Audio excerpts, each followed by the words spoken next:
Bonjour, donc dans cette vidéo on va regarder l'exercice sur les intégrations par partie, exercice 74, page je sais plus combien, page 264. Alors, donc on veut calculer les intégrales c égale intégrale sur 0 pi sur 2 de exponentielle moins x cos x dx, et s la même chose avec un sinus. Intégrale sur 0 pi sur 2 de exponentielle moins x sin x dx. Voilà. Et donc, on vous demande d'effectuer deux intégrations par partie, donc en démontrer que calculer la valeur de c. Alors, on va commencer donc par calculer c. Donc c, c'est intégrale sur 0 pi sur 2 de exponentielle moins x cos x dx. Donc, si on se rappelle bien, pour les intégrations par partie, il faut en dériver une et primitiver l'autre. Donc, celle qu'on va dériver, on va prendre u égale exponentielle moins x. Donc, u' c'est moins exponentielle moins x. Et donc, v', on va dire que c'est cos x. Et donc, v, c'est sinus x.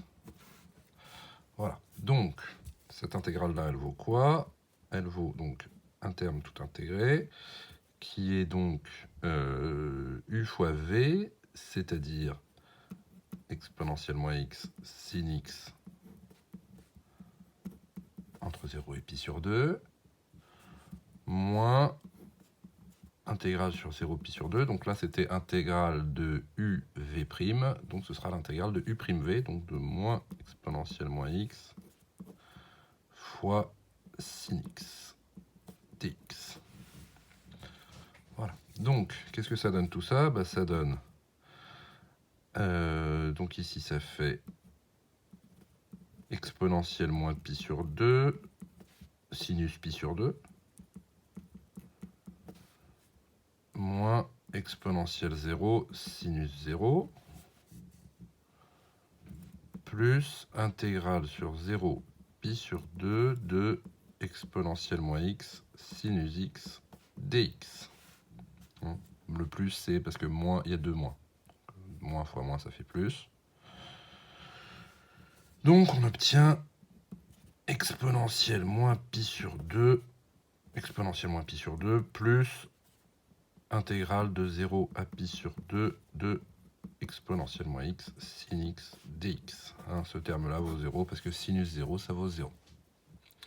Et donc, au passage, ça sera utile pour la question suivante, ça fait exponentielle moins pi sur 2 plus s. Donc, il faut faire deux intégrations par partie, donc on recommence pour celle-là. Alors, il faut donc là surtout pas, il faut surtout pas changer l'ordre, c'est-à-dire qu'il faut garder on va garder u, pour u on va garder exponentielle moins x, et pour v', on va prendre sinus x. Parce que si vous faites le contraire, en fait, vous allez faire le contraire de votre première intégration par partie, et donc vous allez tomber sur c égale c. Vous pouvez le faire si vous voulez pour vérifier. Vous allez retomber sur exactement la même chose. Donc, on va prendre... donc, on avait dit que u, c'était exponentielle moins x. Donc, u' c'est moins exponentielle moins x. Et v', ce sera donc sinus x. Et donc ici, v, ce sera moins cos x. Voilà. Donc, on recalcule notre intégrale. Alors, l'exponentielle moins pi sur 2, il ne bouge pas. Plus, donc, le terme intégré, exponentielle, donc ça fait, pardon,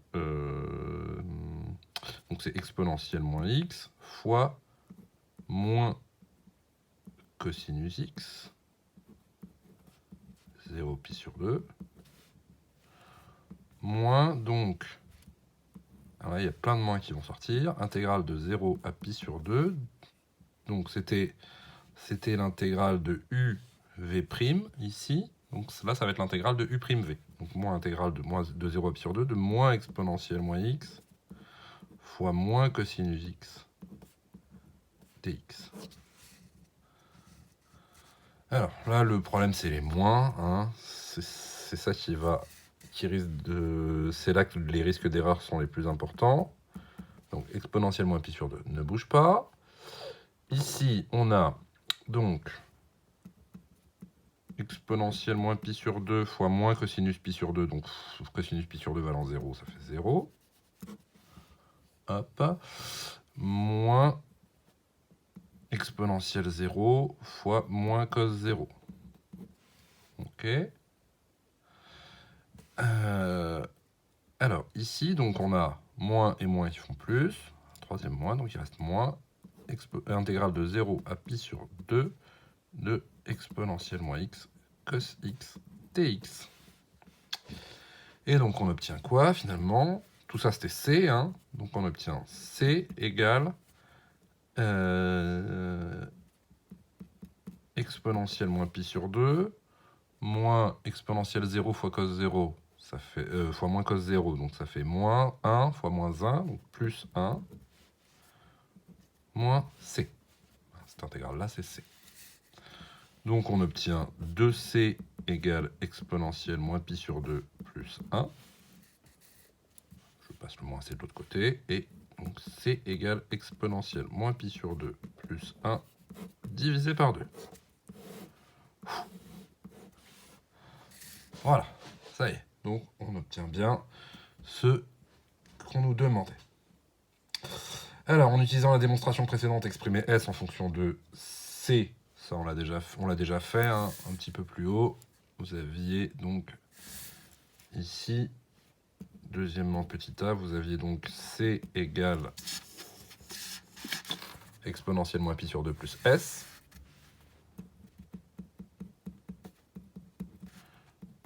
Donc vous obtenez S égale C moins exponentielle moins pi sur 2.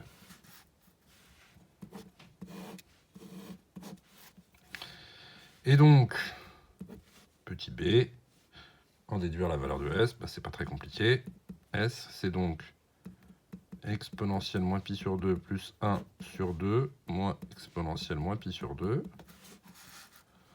Ce qui fait, bah, je vais écrire en ligne parce que j'ai plus de place. Ce qui fait donc exponentielle moins pi sur 2 plus 1 moins 2 exponentielle moins pi sur 2.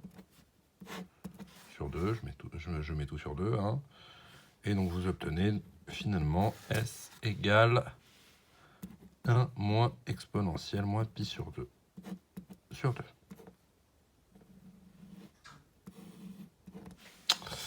Voilà, donc exercice intéressant, puisqu'il y a 2 intégrations par partie successives à effectuer pour exprimer C en fonction de lui-même, avec donc un terme qui reste, et on en déduit la valeur de C.